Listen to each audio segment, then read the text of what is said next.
तो प्यारे साथियों, अगर आप सीयूईटी 2025 को टारगेट कर रहे हैं तो ये वीडियो आपको अंत तक जरूर देखनी है। इसमें टोटल सब्जेक्ट रहने वाले हैं इस बार 37 सब्जेक्ट, जिसमें आपके 13 तो है लैंग्वेज और 23 आपके डोमेन स्पेसिफिक सब्जेक्ट है और एक है आपका जनरल एप्टीट्यूड टेस्ट। तो ये तो बात हुई सब्जेक्ट की। आगे अगर बढ़े एग्जाम मीडियम, तो आप इसमें 13 जो आपकी भारतीय भाषाएं हैं, जैसे हिंदी है, इंग्लिश है, असमी, बंगाली, जो आपकी भाषाएं हैं, इसमें अपना पेपर अटेम्प्ट कर सकते हैं।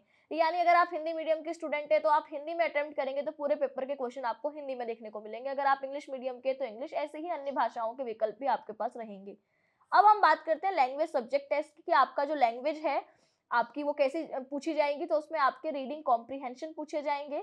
इसके अलावा डोमेन सब्जेक्ट में क्या पूछा जाएगा, तो डोमेन सब्जेक्ट आपके एनसीईआरटी सिलेबस के हिसाब से, जो भी आपने 11वीं 12वीं में पढ़ा है उसके हिसाब से पूछा जाएगा। अब हम बात करते हैं जनरल एप्टीट्यूड टेस्ट में क्या पूछा जाएगा। तो भाई इसमें आपकी general knowledge, current affair, general mental ability, numerical ability, quantitative reasoning, ये सब्जेक्ट आपके पूछे जाने हैं। अच्छा, इसमें यहाँ पर टेस्ट पेपर की चॉइस आपको कैसे मिलने वाली है, तो आप यहाँ पर मैक्सिमम 5 सब्जेक्ट चुन सकते हैं। लैंग्वेज, डोमेन और अपना जनरल एप्टीट्यूड टेस्ट मिला करके आपको 5 सब्जेक्ट यहाँ पर चुन लेने हैं। Subject should be selected as per class 12 subject, यानी क्लास 12 में आपके पास जो सब्जेक्ट रहे उसके आधार पर ही आपको यहाँ 5 सब्जेक्ट चुन लेने हैं। मैक्सिमम ये चॉइस आपको मिलती है। अच्छा, मार्किंग स्कीम कैसे होने वाली है, तो एक सही प्रश्न आप करते हैं तो 5 अंक मिलेंगे और यहाँ पर नेगेटिव मार्किंग भी है, यानी आपका एक गलत उत्तर होने पर आपका 1 अंक कट जाएगा।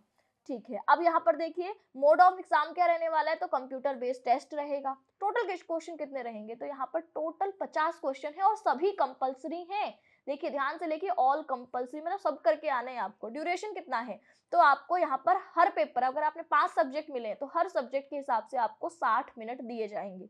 ठीक है, एग्जाम शिफ्ट कैसी होगी, तो भैया ये आपके नंबर ऑफ कैंडिडेट्स पर डिपेंड करता है और सब्जेक्ट पर डिपेंड करता है। मल्टीपल शिफ्ट में आपका एग्जाम कराया जाना है। Which university accepted CUET score, तो भैया आपकी सीयूटी स्कोर के आधार पर कौन सी यूनिवर्सिटी में एडमिशन मिलेगा, तो सारी सेंट्रल यूनिवर्सिटीज हैं हमारी, बहुत सारी स्टेट की यूनिवर्सिटीज होती है, प्राइवेट यूनिवर्सिटीज होती है और डीम्ड यूनिवर्सिटीज।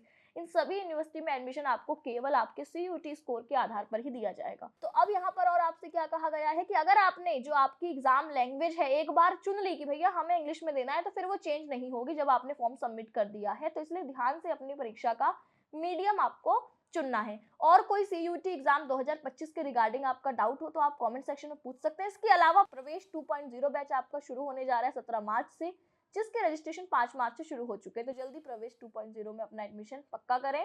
नमस्कार।